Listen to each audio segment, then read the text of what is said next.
নমস্কার বন্ধুরা, চলে এসেছি আপনাদের সাথে এঁচোড়ের দারুণ একটি রেসিপির ভিডিও শেয়ার করতে। তাই শেষ পর্যন্ত রেসিপির ভিডিওটা সঙ্গে থেকে দেখার অনুরোধ রইল। আশা করছি ভালো লাগবে। এঁচোড় এইভাবে একবার রান্না করে খেয়ে দেখবেন, গরম গরম ভাতের সাথে খেতে দারুণ লাগবে। যদি আগে এইভাবে না রান্না করেন তাহলে অবশ্যই ভিডিওটা একবার দেখুন। আশা করছি রেসিপিটা আপনাদের ভালো লাগবে। আর এঁচোড়ের এই রান্নাটা বানানোর জন্য প্রথমে আমি এঁচোড়গুলোকে কেটে নিয়েছি। কাটার আগে হাতে এবং বটিতে যেটা দিয়ে এঁচোড় কাটবো সেই জিনিসটাতে একটু তেল মাখিয়ে নেবেন। তাহলে যে এঁচোড়ের আঠাটা থাকে সেটা আর লাগবে না, খুব সহজেই কাটা হয়ে যাবে। তারপরে এঁচোড়টাকে কাটার পরে হলুদ এবং লবণ জলে ভিজিয়ে রাখতে হবে। যদি ভিজিয়ে রাখা হয় তাহলে এঁচোড়ের যে কষটা ভাব হয় এবং এঁচোড়টা কালো কালো ভাব হয়ে যায়, সেটা আর হবে না। এবার আমি লবণ হলুদ জল থেকে এঁচোড়গুলোকে খুব ভালো করে ধুয়ে তুলে নেব। 2 থেকে 3 বার জল পাল্টে ধুয়ে তুলে নিতে হবে। এই যে এরকমভাবে কেটে নিয়েছি। আর লাগবে আলু। এখানে একটা আলু আমি খোসা ছাড়িয়ে এঁচোড়ের মতো করেই কেটে নিয়েছি। এঁচোড় আলুর এই তরকারিটা আমার বাড়ির সবাই অনেক বেশি পছন্দ করেছিল। আশা করছি বন্ধুরা আপনারাও রেসিপিটা দেখে বানিয়ে দেখবেন, আপনাদের বাড়ির সবাই ভীষণ পছন্দ করবে।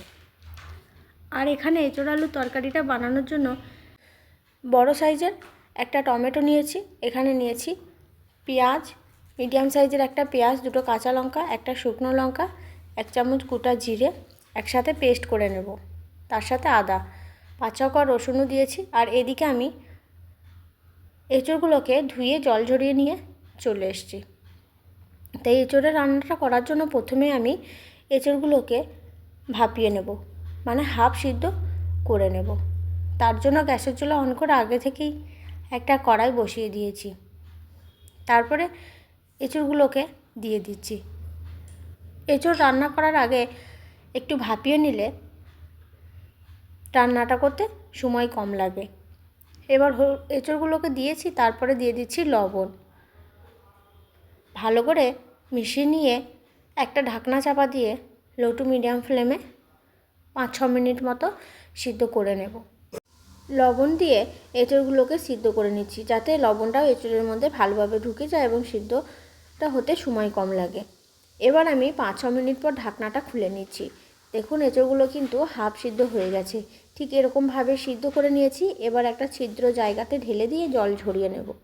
আবারও আমি কড়াইটাকে পরিষ্কার করে নিয়ে চলে এসেছি। তারপরে কড়াইয়ের মধ্যে সর্ষের তেল 1 চামচ ঘি দিয়ে গরম করে নিয়েছি।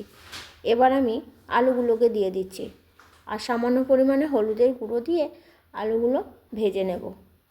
আজকে শেয়ার করা রেসিপিটা যদি ইউটিউব চ্যানেল থেকে দেখে থাকেন অবশ্যই চ্যানেলটিকে সাবস্ক্রাইব করে পাশে থাকবেন, নতুন বন্ধু যারা আছেন। আর যদি ফেসবুক পেজ থেকে দেখে থাকেন অবশ্যই আমার এই ছোট্ট পেজটিকে ফলো করে পাশে থাকার অনুরোধ রইল। আশা করছি আমার শেয়ার করা রেসিপিগুলো আপনাদের ভালো লাগবে। এদিকে কথা বলতে বলতে আলুগুলোকে ভেজে নিয়েছি। আলু যখন হাফের একটু বেশি ভাজা হয়ে যাবে সেই সময় আমি দিয়ে দিচ্ছি ভাপিয়ে রাখা এঁচোড়গুলোকে। আবারও আলুর সাথে খুব ভালো করে ভেজে নিচ্ছি। এইভাবে আলু এঁচোড় আবারও 2-3 মিনিট মতো ভেজে নেব। এবার এঁচোড় এবং আলু ভাজা হয়ে গেছে। আমি তেলটাকে ঝরিয়ে নিয়ে একটা বাটির মধ্যে তুলে নিচ্ছি। এঁচোড় রান্না করার আগে ঘি এবং তেলে ভেজে নিলে এঁচোড়ের স্বাদ কিন্তু আরও বেড়ে যায়। এই যে সমস্ত আলু এঁচোড় ভেজে তুলে রাখলাম বাটির মধ্যে। এবার ওই কড়াইয়ের মধ্যেই বাকি রান্নাটা করে নেব। সেই জন্য আবারও আমি তেল দিয়ে দিলাম। পুরো রান্নাটাই আমি সর্ষের তেলে করছি। আর ফোড়নে দিলাম গোটা জিরে, 1 টুকরো দারচিনি আর তেজপাতা। এবার আমি টমেটোটাকে দিয়ে দিলাম। টমেটো দিয়ে সামান্য লবণ দিয়ে দিচ্ছি, যাতে টমেটোটা তাড়াতাড়ি ভাজা হয়ে যায় এবং গলে যায়। কিছুক্ষণ আমি ঢাকনা কভার করে রেখে দেব। আবারও কিছুক্ষণ পর ঢাকনাটা খুলে নিচ্ছি। এবার কিন্তু টমেটোগুলো ভাজা হয়ে গেছে এবং অনেকটা গলে গলে গেছে। এই সময় আমি পেস্ট করে রাখা মিক্সির জারে মশলাটাকে দিয়ে দেব। মশলাটা আমি একটা বাটির মধ্যে ঢেলে নিয়েছি। আদা, রসুন, পেঁয়াজ, কাঁচা লঙ্কা বাটা মশলাটা দিয়ে গুঁড়ো মশলাগুলোকেও দিয়ে দেব। দিয়ে দিলাম হলুদের গুঁড়ো, ধনিয়ার গুঁড়ো আর লঙ্কার গুঁড়ো। ঝালটা অবশ্যই পরিমাণ মতন দিয়ে নেবেন।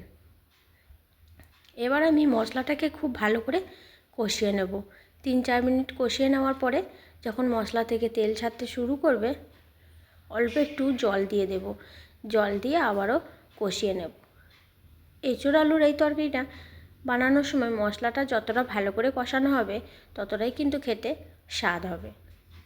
আপনারা তো অনেকেই অনেক রকমভাবে বানিয়ে খেয়েছেন, তাই বন্ধুরা একবার আমার মতো করে বানিয়ে খেয়ে দেখবেন। তারপর আমাকে কমেন্ট করে জানাবেন যে আমার রেসিপিটা আপনাদের কেমন লেগেছে। মশলাটা ভালো করে কষিয়ে নিয়েছি, এবার দিয়ে দিচ্ছি ভেজে রাখা আলু এবং এঁচোড়। এঁচোড়গুলোকে এবার আলু মশলা সব কিছু একসাথে কষিয়ে নেব। আবারও 2-3 মিনিট মতো কষিয়ে নিচ্ছি। এইভাবে কষাতে কষাতে যখন মশলাটা আলু এঁচোড়ের গায়ে ভালোভাবে লেগে যাবে, তখন আমি একটু জল দিয়ে দেব। জল দিয়ে আবারও কিছুক্ষণ কষিয়ে নেব। প্রায় 3-4 মিনিট মতো কষিয়ে নিলেই হয়ে যাবে। এর আগে আমি মশলাটাকে ভালো করে কষিয়ে নিয়েছি। সবার শেষে আমি দিয়ে দিচ্ছি লবণ এবং সামান্য একটু চিনি। ঝালের এবং লবণের ব্যালেন্সটা ঠিক থাকবে, তাই অল্প একটু চিনি দিয়ে দিচ্ছি। আবারও একটু আমি লঙ্কার গুঁড়ো দিয়ে দেব। তারপরে সব কিছু ভালো করে কষিয়ে নিয়ে সিদ্ধ করে নেব এঁচোড় আলু। এইভাবে কষাতে কষাতে মশলাটা যখন একদম শুকনো শুকনো হয়ে যাবে, এঁচোড় আলুর গায়ে লেগে যাবে, তখন আমি কষানো এঁচোড় আলুটাকে একটা কুকারের মধ্যে ঢেলে দেব। কড়াইটা নামিয়ে নিয়ে এখানে আমি একটা প্রেশার কুকার বসিয়ে দিয়েছি। এবার কষিয়ে নেওয়া এঁচোড় আলু দিয়ে আর কড়াইটাকে ধুয়ে জল দিয়ে দিচ্ছি। আবারও কিছুটা জল আমি দিয়ে নেব। তারপরে মিডিয়াম টু লো ফ্লেমে একটা সিটি দিয়ে গ্যাসের ফ্লেমটাকে বন্ধ করে রাখবো। আবারও আমি ভালো করে মিশিয়ে নিচ্ছি। তাহলে কিন্তু পুরোপুরিভাবে এঁচোড় আলু সিদ্ধ হয়ে যাবে এবং গলে যাবে না। সবার শেষে দিয়ে দিচ্ছি সামান্য গরম মশলা, 1 চামচ মতো ঘি। এঁচোড় আলু তরকারিতে ঘি গরম মশলা দিলে কিন্তু স্বাদ এবং সুগন্ধ দুটোই বেড়ে যাবে। তাই ঘি গরম মশলাটা দিয়ে ভালো করে মিশিয়ে নিলাম। এবার ঢাকনাটাকে বন্ধ করে দিচ্ছি। কুকারের ঢাকনা বন্ধ করে একটা সিটি দিয়ে তারপরে আমি বন্ধ করে দেব গ্যাসের ফ্লেমটাকে। ভালো করে ঠান্ডা হয়ে গেলে তখন আমি কুকারের ঢাকনাটাকে খুলে নেব। এই যে বন্ধুরা, আমি এবার কুকারের ঢাকনাটাকে খুলে নিয়েছি। আমার কিন্তু পুরোপুরিভাবে এঁচোড় আলুর তরকারি হয়ে গেছে। এই যে এঁচোড়গুলো কিন্তু খুব সুন্দরভাবে সিদ্ধ হয়ে গেছে আর গলে যায়নি, আর জলের পরিমাণটাও একদম ঠিকঠাক আছে। এবার একটা বাটির মধ্যে ঢেলে নেব। আশা করছি বন্ধুরা আজকে শেয়ার করা এঁচোড় আলুর রেসিপিটা আপনাদেরও ভালো লেগেছে। তাই ভালো লাগলে অবশ্যই একটা লাইক করবেন। ধন্যবাদ। সবাই সুস্থ থাকবেন।